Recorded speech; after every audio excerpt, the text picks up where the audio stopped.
If you saw my face on the news last night supposedly talking about the TikTok ban, let's talk about it then. Here's the clip if you haven't seen it. And their efforts to turn content creators in America into foot soldiers. Kids are not buying it. Like, I'm an 18-year-old girl in Michigan. What am I going to do for China? Take my information. I don't care. The bill is passed. Since I'm a foot soldier now, let's clarify two things. Number one, kids aren't buying it because no one's believing it. And I'll get into the data in a second. Number two, I really like the part where Insider Edition encompassed my message of that video. Whoever put together that segment had to watch the entire video in order to clip that 2 seconds of me sarcastically telling China, I don't care if you steal my information, because they're not, but continues to clip out my full sentence not even a second later, where I seriously, not sarcastically, I seriously ask America not to take my job. Now for the data, there's over 100,000 influencers who make a living off TikTok, not to include the 5 million plus businesses relying on TikTok for expansion, songwriters, athletes, people who need the exposure from this app. I've done my research. I've read numerous articles posted not even 20 hours ago after the ruling that state there is still no proof of China giving away, selling, or encrypting any of your personal data, and they continue to repeat that they would never do so. Here's the funny thing, TikTok is owned by one company. There's no proof of any personal security issues. Yet Facebook alone, which is now considered Meta, owns 94 different companies,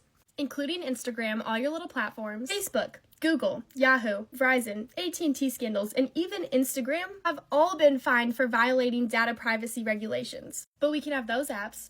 Temu, of all things, is a foreign-owned company who has had nationwide complaints of them stealing personal data. They had 6 Super Bowl ads.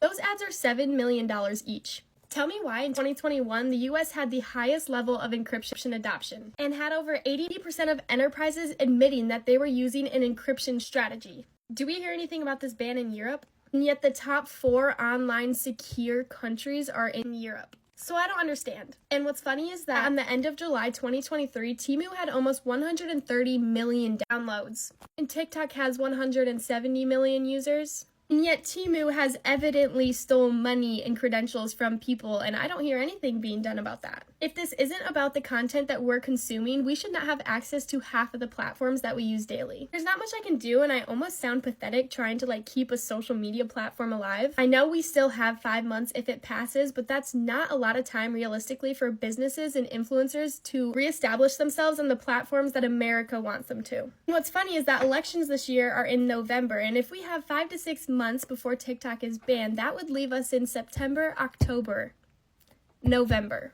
That's conspiracy, but with all that, I just don't see how it's not about the content we're consuming and the fact that they can't control it. It's all for you guys to decide. There's not much I can do, but now I have to put an effort to try and spread my following to other platforms, which I never really considered. Even if it doesn't get through, I won't know that for a while, and 5 months isn't a lot of time to realistically establish yourself as an influencer. So I'll put my YouTube and Instagram down below. I'm going to be starting to put more content on there as well. I still love all you guys on here, and I'm going to continue to post on here. Nothing's going to change on my TikTok. This isn't sitting right with me, and it's all I hear about, so I decided to do some of my own research, and it's just not adding up.